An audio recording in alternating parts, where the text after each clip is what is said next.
dakwah ini dibutuhkan ketulusan. Lelah karena lillah, Lelah bu- karena lillah. bukan lelah karena pujian dan penghormatan. Hmm. Sekali-sekali dai harus menerima cemoohan, panah, tombak, penjara, dibunuh. Harus diterima itu. Ustadz Fadlan ngalami itu. Ya kita mengalami dan menerimanya menjadi vitamin dakwah. Mengalami ditombak juga ya. Ya jadi vitamin dakwah kita. Oh, itu dianggap vitamin ya. Iya. Gimana ceritanya Ustadz ditombak itu? Kita Ya, kok nggak kebayang ini orang Jawa, orang kayak saya. Gimana kita rasanya kalau membayangkan kita sakiti, ya lihatlah wajah Nabi. Nabi saja Mm-mm. disakiti apalagi kita.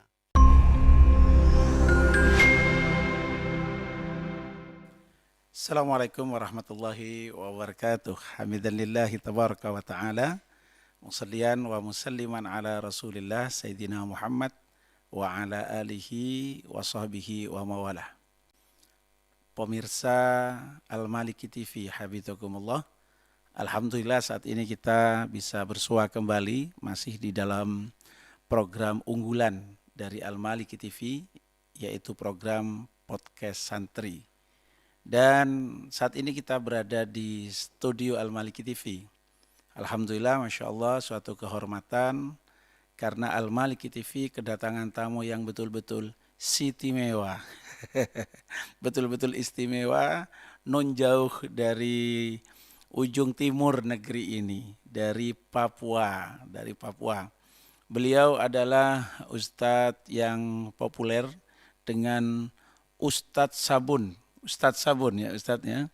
Namanya adalah Ustadz Fadlan Gharamatan.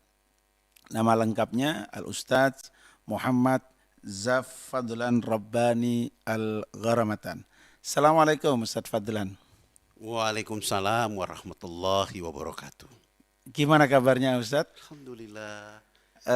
Tiba di Bondowoso ini gimana ini? Kayaknya perjalanannya gimana Ustadz? Lebih ekstrim mana Bondowoso sama Papua ini?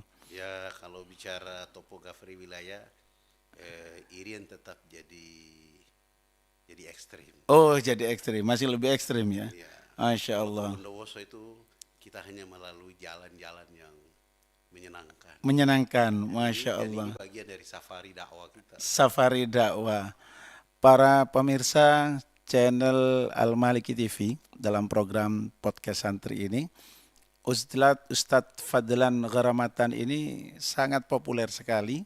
Beliau adalah aktivis dakwah yang cukup brilian dan coba kita mengorek keterangan dari beliau tentang siapakah beliau, dari mana, lahir di mana, dan bagaimana kiprah dakwanya. Ustadz Fadlan, kita ini sering melihat rekam jejak dakwah antum ini ya, dari Papua, kemudian ngajak orang dakwah hanya cukup dengan sabun. Boleh kenalan dulu Ustadz. Ustadz Fadlan ini asli Papua atau gimana Ustadz? Yang pertama, saya asli dari Fakfak, Fak-fak ya. tepatnya dari kampung Teluk Patipi. Iya iya iya. Dulu waktu masa Orde Baru, Kecamatan Kokas, sekarang sudah menjadi distrik Teluk Patipi. Distrik itu semacam kabupaten gitu ya? Kecamatan. Oh kecamatan.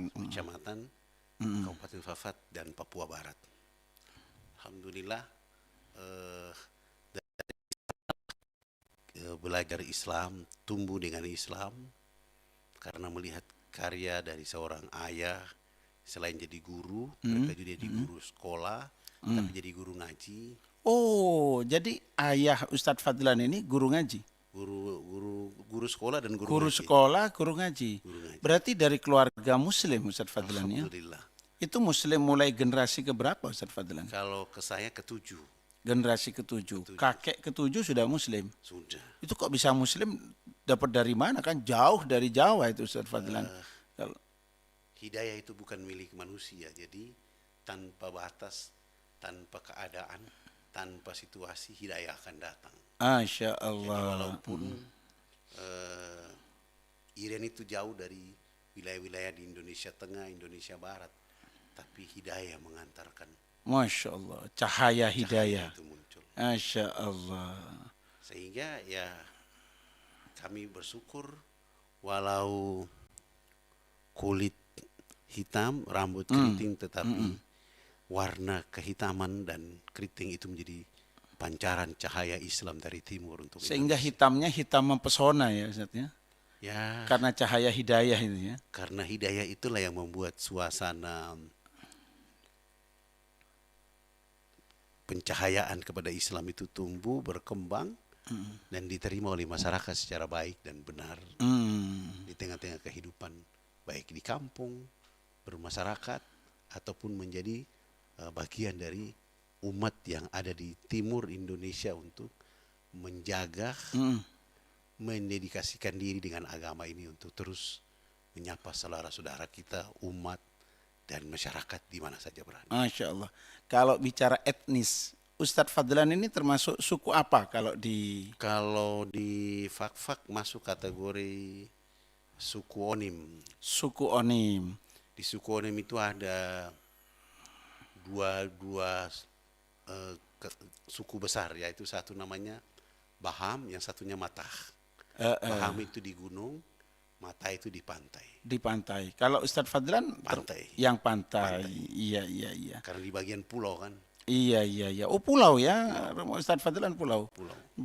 Jauh dengan ini dengan ibu kota kabupaten. Kabupaten kalau dulu pakai perahu Pakai perahu ya. itu bisa 6 hari baru sampai. 6 hari naik perahu. Itu Kalau suasana lautnya, terkatung-katung di atas laut 6 hari ya. Masya Allah. kalau suasana lautnya aman, Nggih. tapi kalau suasana kurang nyaman ya terpaksa kita harus berteduh di pulau lain Pulau-pulau atau di yang tanjung-tanjung yang aman dari gelombang. Oh gitu. Sesudah itu besok melanjutkan lagi. Jadi biasa saja Ustadz Fadlan berlayar. Karena alam memberikan peluang itu sehingga keadaan masyarakat melakukan itu sebagai biasa, happy net dalam hidup. Ustadz Fadlan, setelah menempuh pendidikan di mana saja ini di kampung kelahiran atau sampai ke tingkat apa? Atau kalau dari penampilan kayaknya alumni Timur Tengah ini Ustadz Fadlan ini ya. Wajahnya Timur Tengah. Atau timur sekali gitu, timur jauh. Wajahnya mentimur lah. Timur. Yang pertama pendidikan SD, SMP, SMA semua di Fak-Fak. Oh di Fak-Fak, ya masih di Papua Ijazahnya ya. juga asli. Oh iya jasa asli. Asli. Gak Setelah berani itu teruskan. hijrah, belajar ke Makassar. Di pondok atau di apa Ustaz? Di perguruan tinggi, waktu itu ambil ekonomi. Setelah selesai ya pulang Oh ambil ekonomi, ekonomi. bukan Ustadz, bukan ya? Bukan. Bukan jurusan pendidikan agama, bukan. Pendidikan. Keren. Sehingga teman-teman banyak mengatakan ini Ustadz ekonomi tersesat. Tersesat di jalan yang benar itu Ustaz. Tersesat di jalan yang benar. Ustadz, di beberapa berita itu tentang antum Ustadz, itu kan menarik cara berdakwahnya itu diantaranya ngajak orang mandi. Itu gimana ceritanya? Apa memang sesederhana itu mengajak orang Papua misalnya untuk memeluk Islam sehingga tanpa harus pakai dalil, cukup pakai sabun katanya. Itu gimana ceritanya? Pertama harus dipahami oleh seluruh anak bangsa Indonesia bahwa kami orang Irian atau Papua itu sebenarnya punya karakter bergaul, karakter kasih sayang, karakter sebagai manusia, apalagi memiliki karakter sosial itu tinggi. Jadi dari sisi kemanusiaan gak ada masalah. Gak ada masalah ya. Gak ada masalah. Dan itu juga berlaku kepada semua orang. Kalau menghadapi orang dengan cara yang salah, tentu hasilnya juga salah. Karena manusia pada intinya punya fitrah kehidupan. Fitrah ini harus dihormati. Fitrah ini harus dijaga. Fitrah ini harus dihargai. Fitrah ini harus disapa. Fitrah ini harus disayang. Diapresiasi juga ya.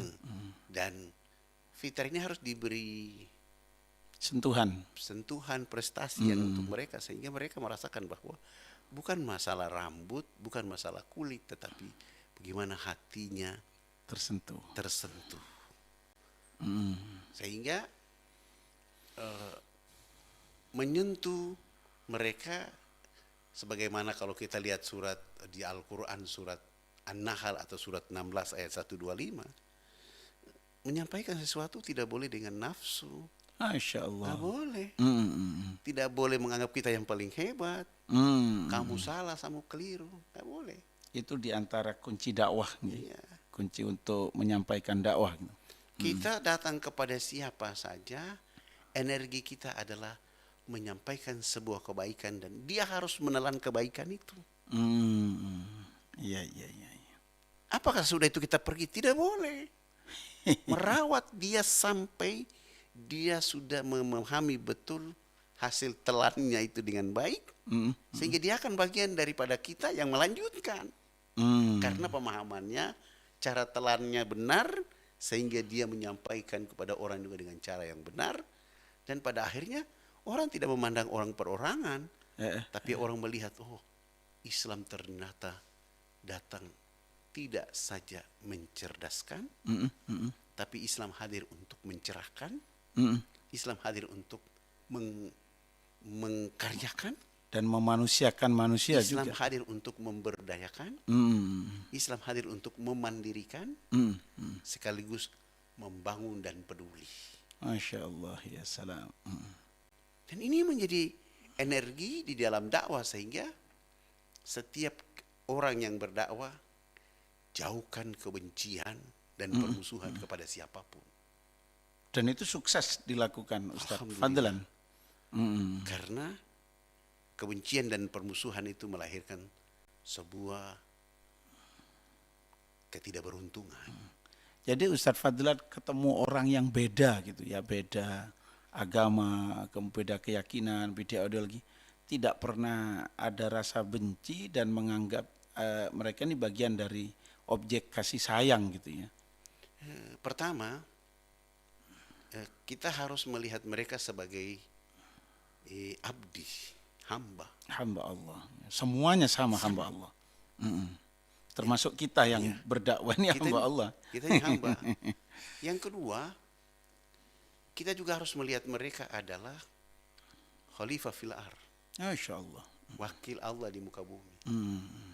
Dan yang ketiga, memandang mereka juga adalah imam fil ard, pemimpin di bumi. Nah, tiga hal, abdi, khalifah, dan imam, ini menjadi bagian yang harus disentuh oleh kita. Maka sentuhlah mereka dengan mencerahkan, dengan mencerdaskan. Jangan melihat mereka dengan perbedaan lalu yang muncul adalah prasangka buruk. Jangan. Akan ada jarak ya antara kita dengan mereka gitu. Justru dengan perbedaan yang mereka miliki, itu menjadi telaga untuk kita selalu buat kebaikan. Insya Allah. Karena kebaikan itu tidak hanya disentuh sekali, 2 kali, 3 kali, 4 kali, lalu sertai dengan doa dahsyat untuk mereka agar menerima itu. Dan itu dilakukan oleh Lakukan. Masya Allah. Supaya ketika nanti mereka sudah tersentuh dengan dakwah yang kita lakukan, kita jangan bilang sama mereka bahwa kau ikut saya. Tidak. Nanti yang keluar dari lisan mereka bahwa kami mau seperti Ustadz. Kami jadi mau. tidak simbolik gitu. Nggak Ustaz, bisa. ya. Kamu ikut Islam enggak begitu. Nggak boleh. Tapi justru itu unsurnya value memaksa. ya, nilai yang disampaikan, nilai daripada ajaran Islam itu sendiri yang antum sampaikan. Masya Allah. Nggak boleh mengatakan kepada kau masuk Islam, nggak boleh. Justru lari nanti mereka. Justru itu tidak menciptakan suasana Harmonis. Bahkan pada akhirnya mereka membangun kebencian bahwa ini orang datang maksa-maksa orang. Nggak boleh. Betul. Kita tidak boleh, tapi kita hadir untuk tadi, kalau sudah mencerdaskan, jangan lupa mencerahkan. Kalau sudah mencerahkan, jangan lupa mengkaryakan mereka. Kalau sudah mengkaryakan mereka, berdayakan mereka. Hmm. Sesudah itu mandirikan mereka. Hmm. Dan pada akhirnya dia yang membangun, dia yang membuat konsep peduli itu. Kepada siapa? Dirinya, sahabat, keluarganya, masyarakat. Datanglah hidayah untuk membuat mereka beramai-ramai, menyatakan sikap. Artinya Ustadz Fadlan, kalau dari beberapa info ya, profiling antum itu, dalam waktu singkat misalnya ya, dengan konsep memberdayakan, kemudian mencerahkan, bisa mengajak orang untuk tersentuh oleh hidayah menjadi Islam. Ratusan orang itu gimana itu? Kita kadang ngomong sama satu orang itu sampai kita yang kalah itu nggak masuk, nggak dapat hidayah. Ustadz Fadlan ini keren, ini termasuk keren. Ya, Ustadz Farhan sebenarnya tidak ada apa-apanya. Tidak ada apa-apanya. Karena itu semua kuasa Allah. Masya Allah lah. Strateginya itu Ustadz, Kuasa strateginya. Allah yang kebetulan lewat jalur Fadlan, sehingga Fadlan menata itu menjadi sebuah konsep yang pada akhirnya berubah menjadi sebuah kebaikan untuk diri mereka. Masya Allah. Walau awal darinya adalah ketidakbagusan atau ketidakenak atau prasangka buruk, tapi begitu lambat laun kita menyampaikan, menata, mencerahkan mereka, dan mereka yang mengungkapkan kepada kita. Dengan lapang dada. Dan itu subhanallah, ketika kita bersentuhan dengan mereka dalam dakwah, menyampaikan sesuatu yang baik, lalu dia memelik dan bisik kepada telinga kita bahwa aku ingin seperti kalian. Masya Allah. Ini gak kuat ini. Masya Allah, terharu, Karena haru biru. karena ini yang keluar, yang mendengar lalu tiba-tiba pendengaran itu seakan-akan membuka air mata yang tersembunyi Masya Allah, Masya Allah. sebagai luapan keharuan bahwa subhanallah, Masya Allah. ternyata Nabi Shallallahu Alaihi Wasallam mengajarkan kita dengan konsep yang sangat luar biasa. Ustadz Fadlan ini yang banyak muncul di media itu Ustadz Sabun. Apa Ustadz Fadlan ini dakwah sambil jual sabun atau gimana itu Ustadz ceritanya Ustadz? Jadi begini, Bawa rinso atau gimana itu Ustadz ceritanya? yang pertama, tohara itu adalah inti daripada mencerdaskan orang. Toharoh di kita ya, Diri, di Islam itu ya. dalam Islam. Nah, kalau tohara ini kita ajarkan dengan baik kepada orang, maka lambat laun kabut-kabut yang tertutup dalam akal dan pikiran akan terbuka karena terbersih, tersuci dengan kebersihan tadi. Dan dengan kebersihan itulah mereka melihat Islam dari dalam. Dengan kebersihan itulah mereka melihat, oh ini agama yang bisa membuat kita jadi baik. Lalu ada yang dengan satu kampung, ada yang perorangan, ada yang satu keluarga, tapi dengan happy, ungkapan-ungkapan kebaikan dari dakwah itu mereka terima, lalu mereka lambat laun akan meminta kita untuk membimbing mereka.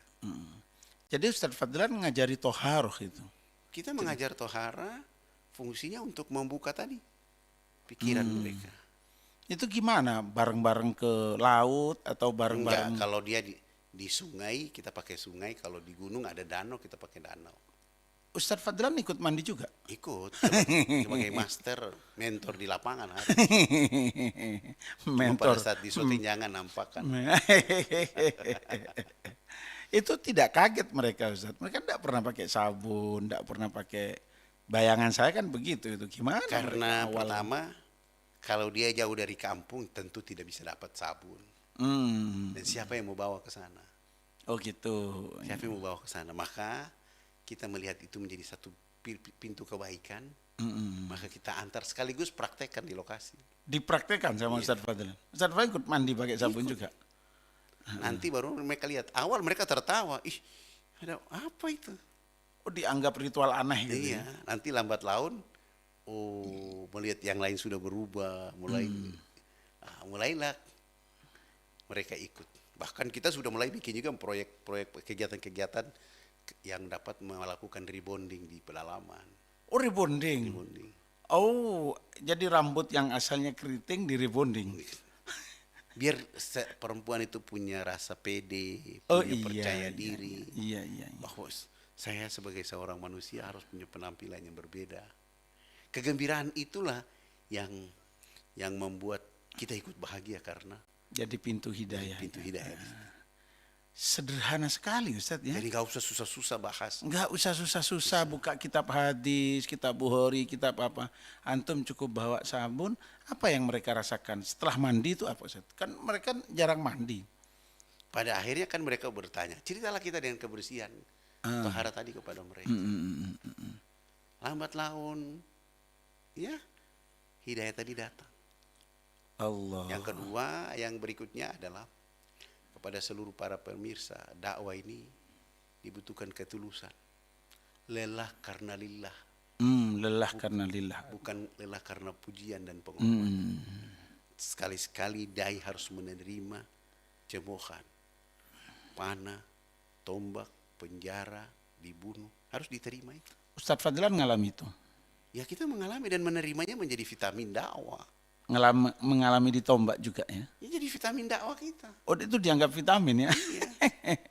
Gimana ceritanya Ustadz ditombak itu? Kita Ya. kok nggak kebayang ini orang Jawa, orang kayak saya.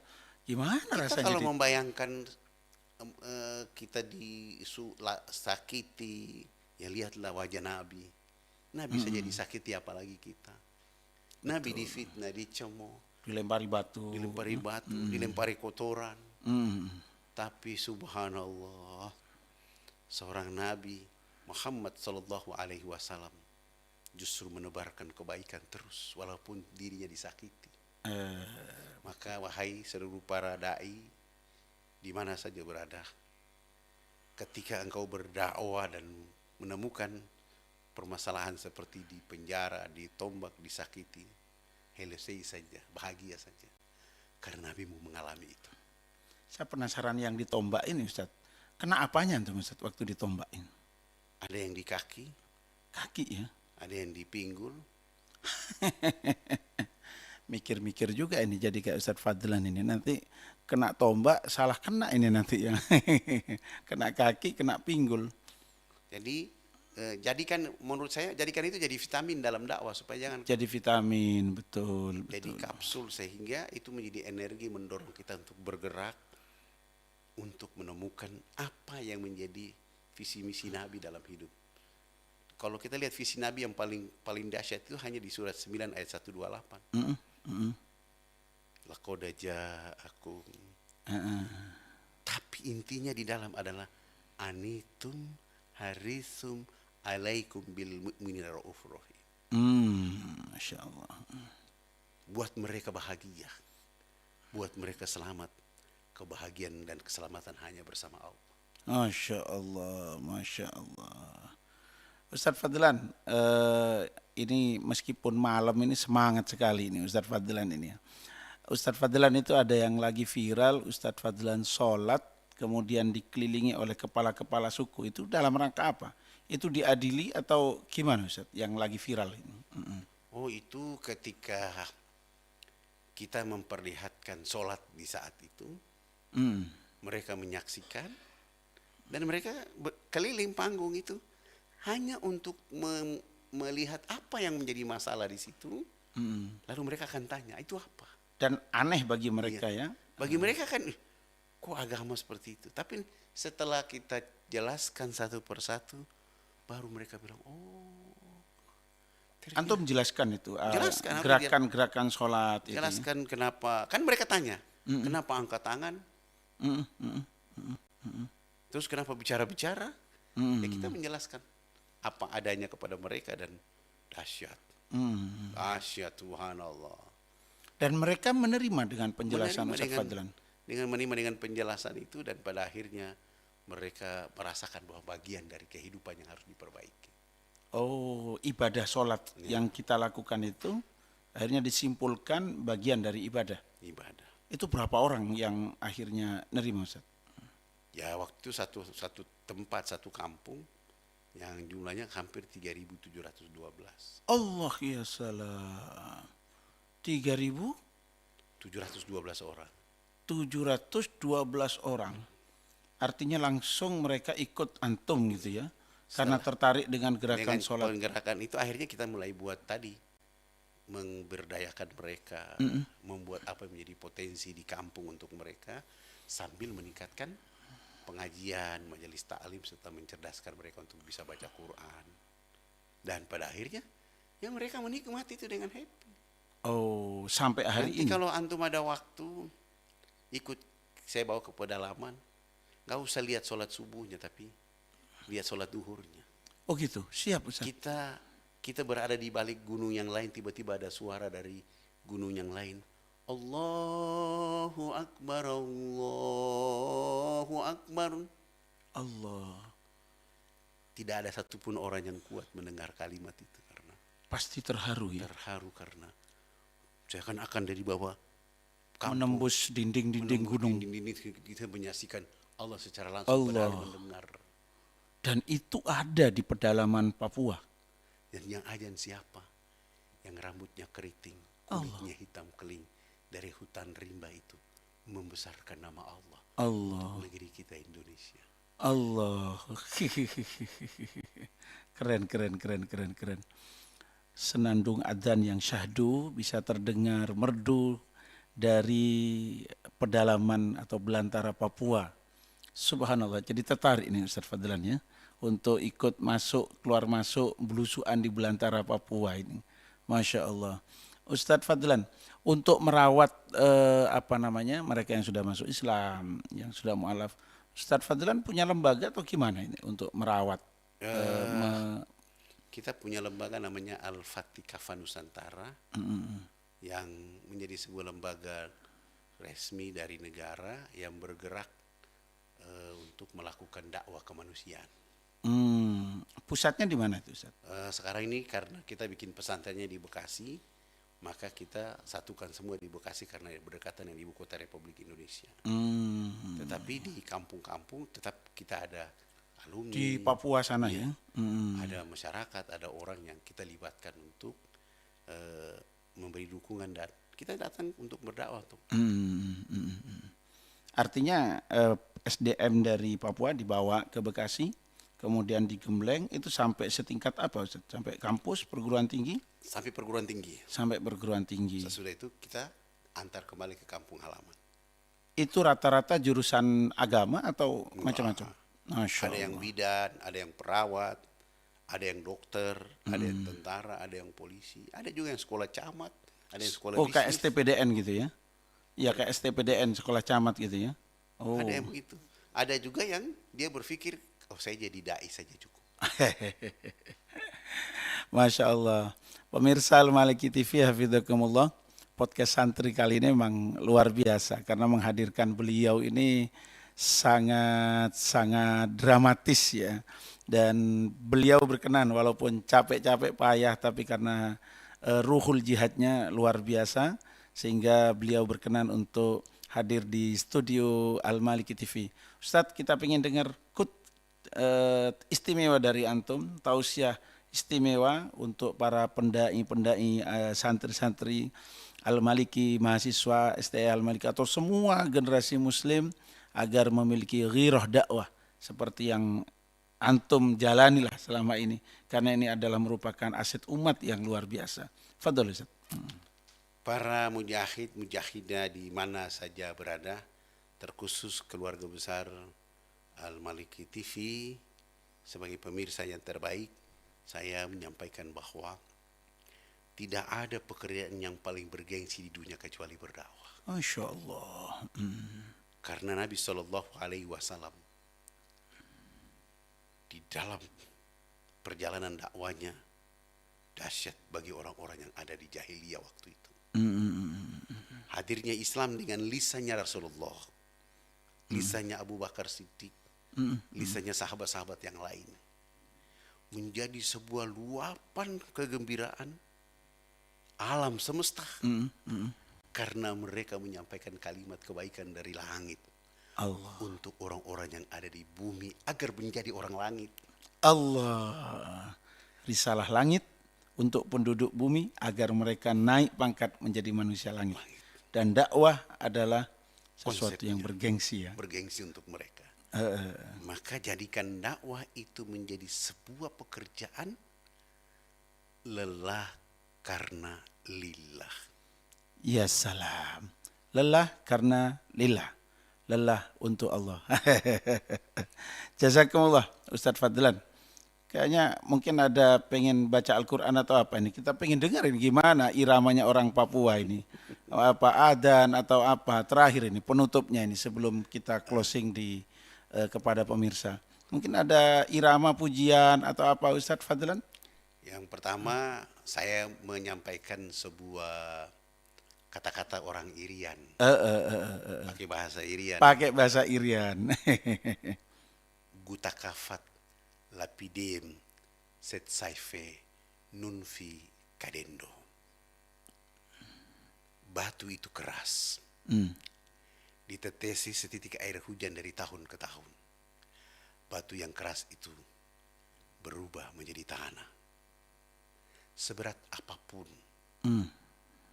perjalanan dakwah yang kamu hadapi, nikmatilah dengan tulus. Maka ketulusan itu akan membuahkan hasil yang jauh daripada apa yang kamu usahakan pada hari ini. Ya salam. Merinding. Seorang Ustadz Fadlan dari Papua menyampaikan dengan bahasa sukunya, bahasa lokalnya untuk memotivasi kita berdakwah. Ada lagi Ustadz Fadlan? Sehingga yang kita hadirkan adalah bukan diri kita, tapi diri mereka untuk bergembira bersama agama ini. Masya Allah. Seperti saya selalu mengatakan, satu anak Irian yang rambutnya keriting, kulitnya hitam, tapi ketika dia berdiri lalu mengatakan kepada alam raya, Allahu Akbar, Allahu Akbar. InsyaAllah. Ashhadu an la ilaha illallah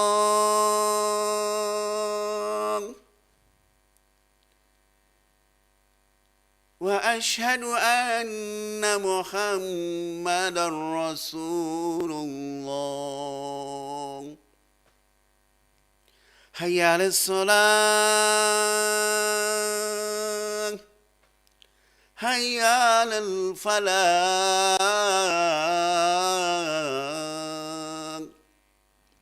Allahu Akbar, Allahu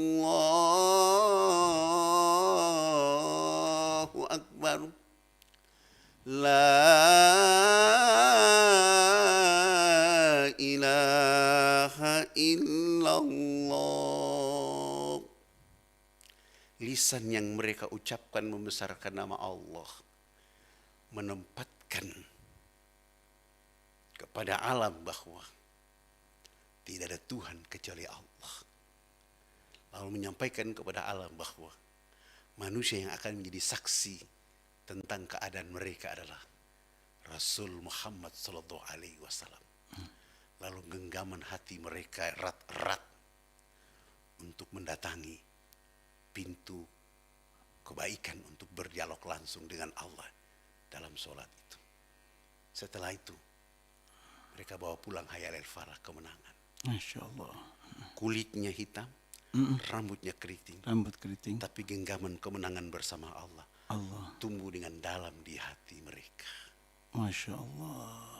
Maka siapapun tidak akan menghalangi kecuali mereka bergembira dengan kalimat-kalimat thayyib itu. Masya Allah, jazakumullah khairan. Luar biasa, terharu. Ustadz Muhammad Zaf Fadlan Rabbani Al-Gharamatan, seorang pendakwah dari Papua yang telah mengajak sekitar 320 kepala suku untuk menikmati nikmatnya hidayah Islam dan mengajak 3.712 warga Papua untuk memeluk Islam, hadir di tengah kita dan memberikan kepada kita wejangan-wejangan yang berharga, khususnya kepada pemirsa Al-Maliki TV. Jazakumullah khairan Ustadz Fadlan. Jangan bosan-bosan datang ke Bondowoso untuk menyapa kita, dan kita tunggu kapan Ustadz Fadlan ngajak kita keliling Papua. Siap. Jazakumullah khairan. Allahul musta'an wa ilahi tuklan. Assalamualaikum warahmatullahi wabarakatuh. Waalaikumsalam warahmatullahi wabarakatuh.